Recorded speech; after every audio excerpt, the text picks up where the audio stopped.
Now joining us for EMET is Melanie Townsend. Mel, how excited are you for Halloween? Oh, Douglas, I think you know how excited I am for the freaky festivities to start for the haunted holiday season. And I even have a pretty cool costume idea picked out, which I'm more than happy to tell you about a little bit later.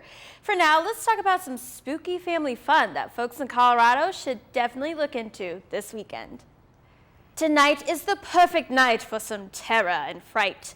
Elitch Gardens Fright Fest offers 5 weekends of fearsome fun all throughout the month of October.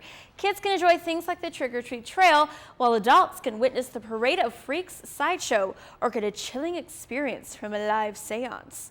And let's not forget about Elitch's very own zombie apocalypse.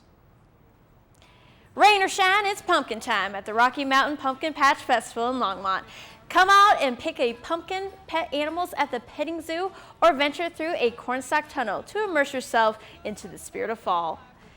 And if the kiddies want to take a walk through a real corn maze, take a trip to Denver's Botanic Gardens' 8-acre corn maze. At night, the maze is transformed into a spectacular glow maze, complete with 3-foot-tall glow sticks and black lights.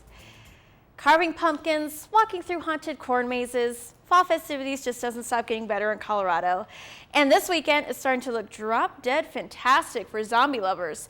Yes, of course, I'm talking about the mass zombie crawl going down in the Mile High tomorrow. So it's time for you guys to start screaming with excitement. Denver's 9th annual zombie crawl kicks off this Saturday at Skyline Park. The family-friendly event is free for all ages and includes a zombie makeup costume tutorial session, a thriller-themed breakout dance, and a wildly outrageous costume contest. But plan ahead, my monsters. Mile Ride Bus Services has been halted for the duration of the crawl, leaving plenty of room for the undead to wander through deserted streets. The record-setting zombie march down 16th Street Mall begins at 2 p.m. with plenty of spooky-themed after-parties to attend to at 6. But you don't have to party with just the Walking Dead at Skyline Park. The Grand Oxford Hotel has plenty of eerie spirits and wayward souls to hang out with. And the Met Report was fortunate enough to get an inside look. The Oxford Hotel, a stunning representation of historic hotels to open in Denver. It has housed many popular guests such as Hillary Clinton and the Dalai Lama. But some of the guests never leave, for within the walls of this beautiful brick and mortar building lies a past full of paranormal activity. Built in 1891 by Frank E. Edbrook, the Oxford was a modern wonder of its time, with gas power and elevators known as vertical railways. Today it remains one of the oldest buildings in Denver and one of the creepiest. Let's begin with the tale of Room 320, once a room for a woman named Florence Montague and her husband back in 1898.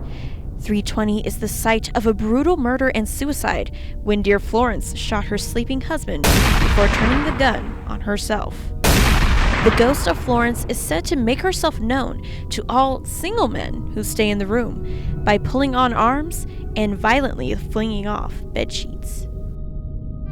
The cruise room and minibar remains a popular place for hotel guests to grab a quick cocktail or two, and is the site for the apparition of the postman. Sometimes he comes in and he looks like a postman. Sometimes he comes in and looks like any other person, so the bartenders have no idea until his empty beer is magically full again. There are other places in the Oxford where some people aren't too keen on venturing alone. So for no apparent reason, the bathrooms get locked all the time, middle of the night. People have reported that the sinks turn on. Both faucets are just full blast for no reason. I asked around, I'm like, who messed with the sinks? Who messed with the sinks? I'm like, there's no reason there should be the faucets should be on. So that's like one of the things that kind of creeped me out a little bit. There have been some creepy things that have happened here. So, I mean, I haven't experienced them yet, but I think there's something going on. There's a lot of history that's gone down in this building. Start off Halloween right by checking in to the Oxford Hotel, if you dare. For the Met Report, I'm Melanie Townsend.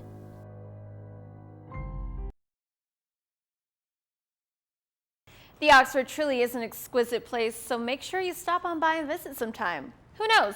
You may be able to make friends with a phantom postal worker. Well, if you're not too sure about seeing some ghosts this weekend, head on down to your local movie theater to see this week's awesome new must-sees. Oh my gosh, did you see that? You gotta check it out. I want to see that. That's so cool. I can't wait. We have to go and check that out. Let's see. We're in trouble and need help. What happened? I know that this is gonna sound crazy, okay? We saw something crash in the woods. What the hell? No way.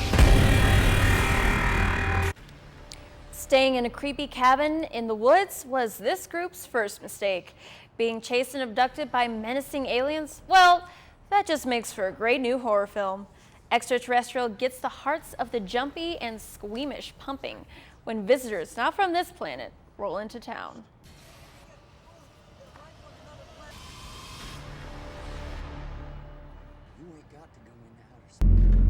I promised my crew a long time ago I'd keep them alive. I was afraid you were dead. Where's the rest of 3rd Platoon? We're it. A battlefield might be the most terrifying setting of all. American Sergeant War Daddy, played by Mr. Pitt, directs a Sherman tank and her 5-man crew on a deadly mission straight into enemy lines. Find out what happens to War Daddy and his platoon as they face the odds and attempt to strike the heart of Nazi Germany. Well, guys, as far as my costume goes. Oh, yes. Okay, so I found purple leggings in my closet. So I was like, well, what can I wear with that? 80s aerobics instructor. Perfect. It's perfect for you. Let's go physical. Yes. Well, I'm going to be Wonder Woman. That's awesome. I'm going to be Laura Croft, actually. Tomb Ooh, Raider. how about you? You know, I don't have anything I'm going to be for Halloween yet. Do you guys have any suggestions for me? Batman? Batman? Hey. Like a Batman, maybe? Maybe, yeah. I'll have to, get on that, see if I can find some Batman costumes. There we go. There we go. All right, well, coming up next, Davey Burke shows us why Metro State has 3 teams in the top 25. We'll be right back.